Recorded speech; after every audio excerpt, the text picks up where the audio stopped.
My dear friends, this is my report sent from Medjugorje on February 18, 2023. Praise be Jesus and Mary. On January 25, 2023, Visionary Maria received the following monthly message. Dear children, pray with me for peace, because Satan wants war and hatred in hearts and peoples.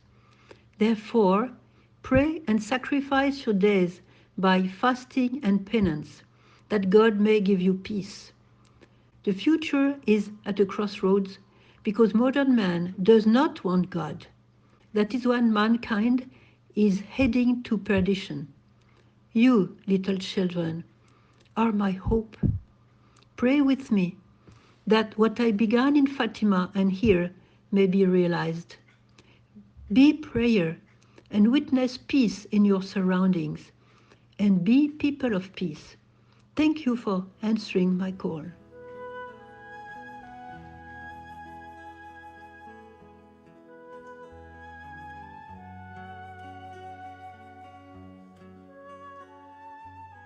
This message from Mary is too serious for us to leave it unanswered. Our future and that of our children are at stake. Let us take a closer look at Fatima. For the second time, Mary is speaking to us about Fatima. In August 1991, before the war in the Balkans, she said, "Therefore I call all of you, dear children, to pray and fast still more firmly. I invite you to self-renunciation for 9 days, so that with your help, everything that I desire to realize through the secrets I began in Fatima may be fulfilled. I call you, dear children, to now grasp the importance of my coming and the seriousness of the situation." And this month, she tells us, pray with me for the realization of what I started in Fatima and here. Why this insistence? It seems to me that at Fatima, Our Lady wanted to show us her maternal plan with clarity, a plan to bring peace to the world and disarm Satan, the destroyer.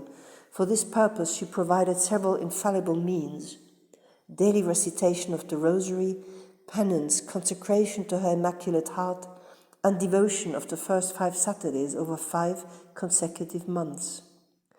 In various forms, these points can be found in the Medjugorje messages, but instead of 6 apparitions for Fatima, plus that of Pontevedra to Sister Lucia in December 1925, we already have more than 42 years of daily apparitions in Medjugorje.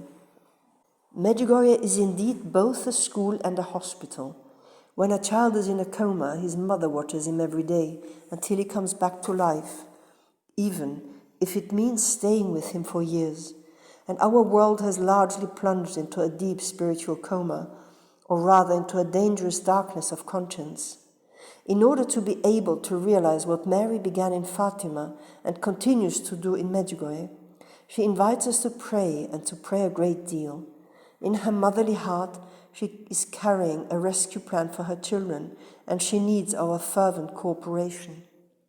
Without you, dear children, I cannot help the world. I need you. Each one of you is important for my plans. I invite you to collaborate with me in the smallest details of your life. One of the points in the message of Fatima is rather neglected, namely the 5 first Saturdays devotion. As a Jew, Mary knows the tradition of her people regarding the annual celebration of Yom Kippur, the Day of Atonement. See Leviticus, chapter 16, verses 29 to 34.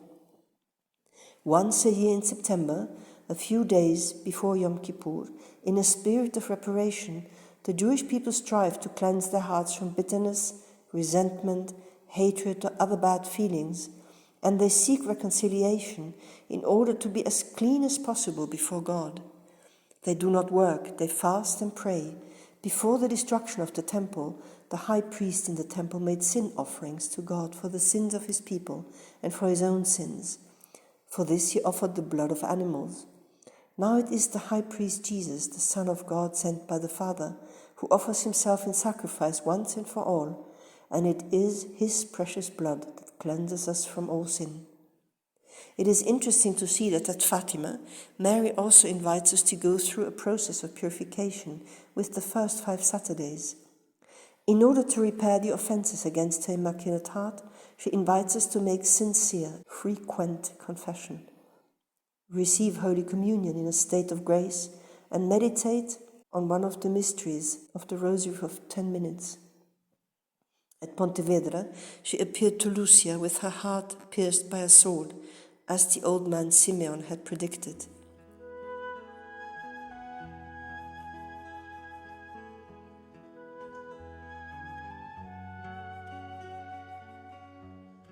Many pilgrims are coming from Ukraine to Medjugorje, especially mothers with their children.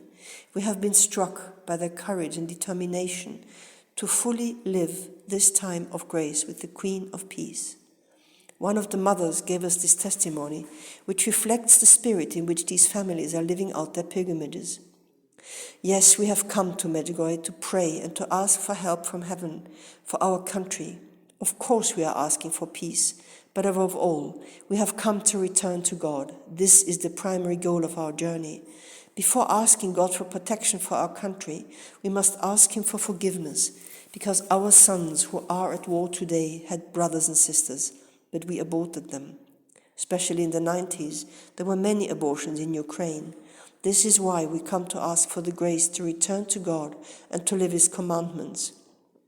Indeed, the Blessed Mother has often repeated this message: dear children, return to God. Little children, with love I am calling you, return to God, because God is love and your hope. You do not have a future if you do not decide for God. Message of November 25th, 2022. Little children, do not forget that you are important in my plan of salvation of mankind. Return to prayer, that the Holy Spirit may work in you and through you. Message of June 25th, 2022.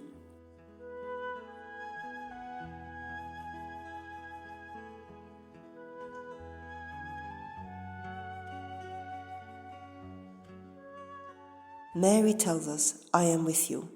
Man inspired by Satan may destroy, but Mother Mary does not give in to defeat. She supports us and gives us signs of her maternal presence. In the rubble of the earthquake, her statue stands there, intact. For 42 years, she has been telling us how to prevent wars, stop wars, and suspend natural laws, earthquakes, volcanoes, floods, cyclones, tsunamis, etc.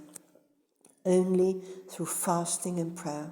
She tells us she never ceases to show us the way to true peace, and she intercedes for us tirelessly, but she respects our freedom.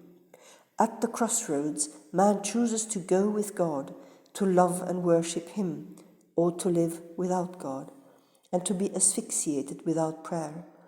And that is where our mother weeps tears of blood, because she sees that doing so we have no future.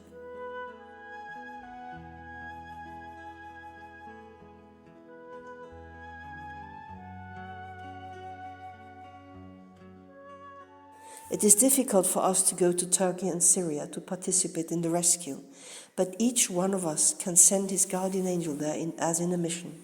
Just ask him. He will know how to do good to all on behalf of God, helping the wounded, assisting the dying, consoling the bereaved, inspiring searchers, preventing looting, etc.